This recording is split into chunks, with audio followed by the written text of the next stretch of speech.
everyone, welcome back to Alkaline Hydroxide 784, and this is the sixth advice video for Project University.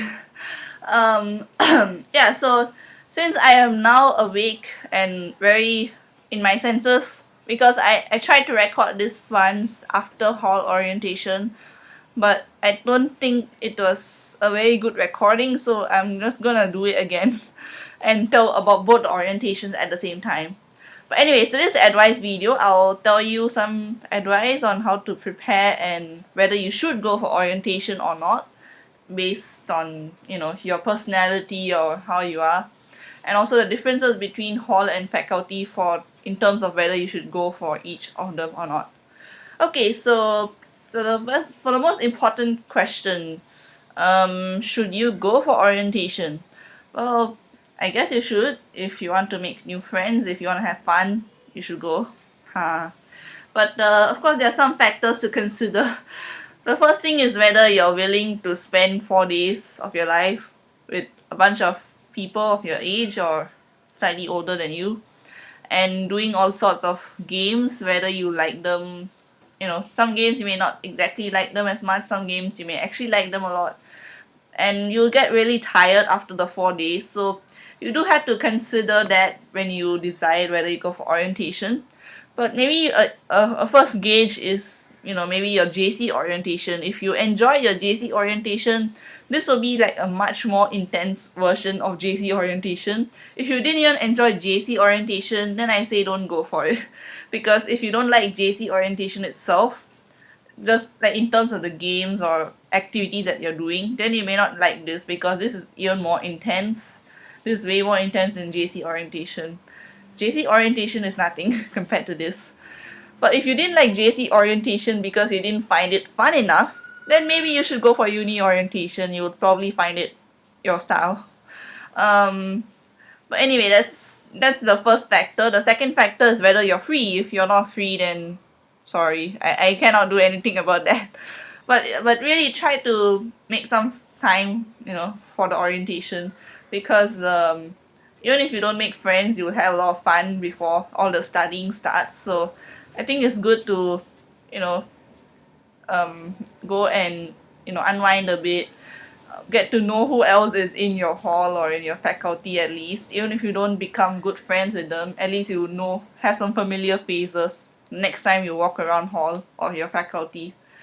And yeah, it overall I would recommend going for it, especially as my experience has been somewhat positive. I didn't see anything that was crossing the line or anything.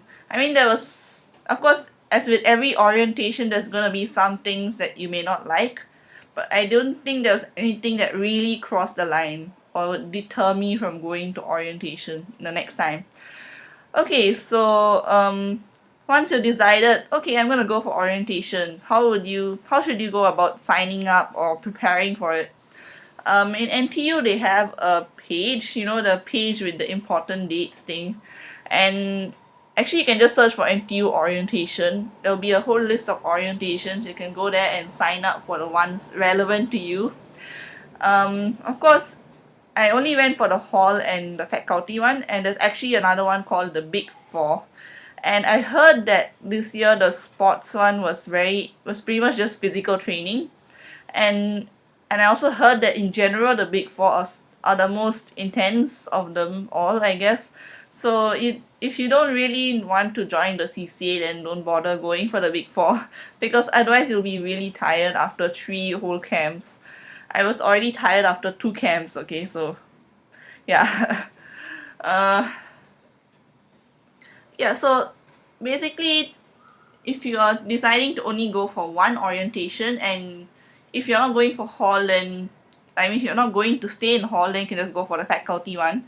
If you are going to stay in hall and you want to choose whether you want to go for the hall or the faculty one because you feel like you may get too tired after 1 camp, the difference between the two is that the hall one tends to be more intense than the faculty one. The faculty one is a bit more chill. So if you're the kind who is willing to spend all your energy and participate very much in the games, then you can go for the hall one because in the hall camp you'll be playing games every day, like all of the 4 days. Whereas for the faculty one, you're more likely to, be in talks for at least 1 or 2 of the days.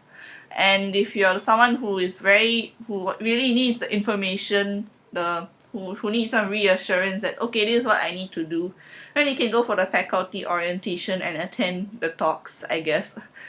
um yeah, so in general, faculty is more chill. If you're someone who isn't very prepared for the intensity or whatever, you can go for the faculty one. But if you're someone who really likes to, who is a bit more open minded, willing to do more slightly more intense things, but don't worry, there's nothing over the top. It's fine. You can go for the hall one, I guess.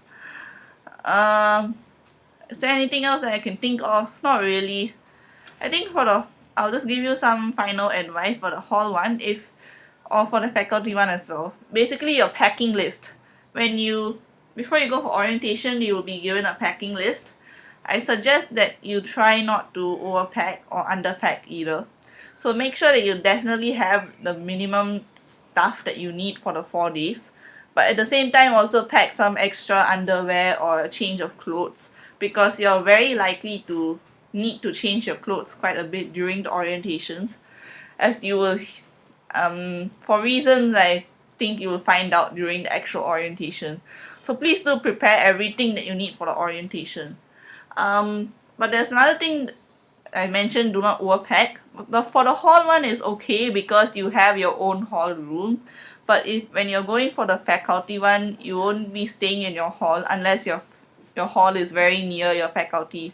So let's say if you stay in Tanjong Hall and you're going to SCB camp like me, I can't go and stay in my Tanjong Hall because it's kind of I mean I can go there, but hall 2 is much nearer to SCBE than Tanjong Hall. So that was our short term, stay, that kind of thing, accommodation.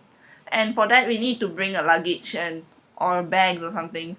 So if you're the kind who doesn't want to carry around your luggage or something, then prepare something that you are willing to carry around from place to place, because you need to carry it from SCBE to the hall, and there's steps and slopes and things along the way.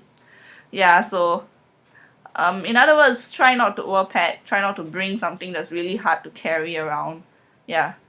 So that's yeah, I think the final advice is, if you're packing, please finish it early. You don't want to be panicking on the day before your camp.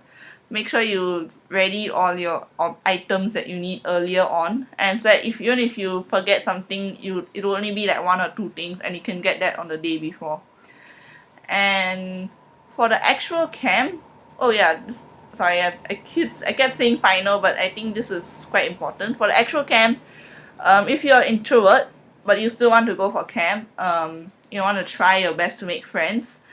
One advice is, well, just at least start with the people who are very likely to just talk to you straight away, so you can talk to them. At least start by replying to them. And of course, please don't be afraid to say that you're an introvert or you prefer listening than actually talking. But I'm pretty sure you'll be fine, don't worry. Maybe participate in the games. I think that's a good way to be involved in camp as well. And also participate in the cheers. Use your voice for that at least. And of course, take care of yourselves and don't get injured or tired, because especially if you're going for another camp after that. So do listen to whatever the leaders say and stuff like that, I guess. So with that, I have nothing else to say. If you want me to cover any other FAQ, you can comment it below. I may do another video for that. But I wouldn't want to reveal anything too detailed, because it must be a surprise. There must be an element of mystery to the camp as well. And if you want to learn about my experiences in it, minus the extra mystery aspects that I'm not going to reveal, you can listen to the blog video. And with that, I would like to say thank you and bye. If you enjoyed this video, please press like and subscribe.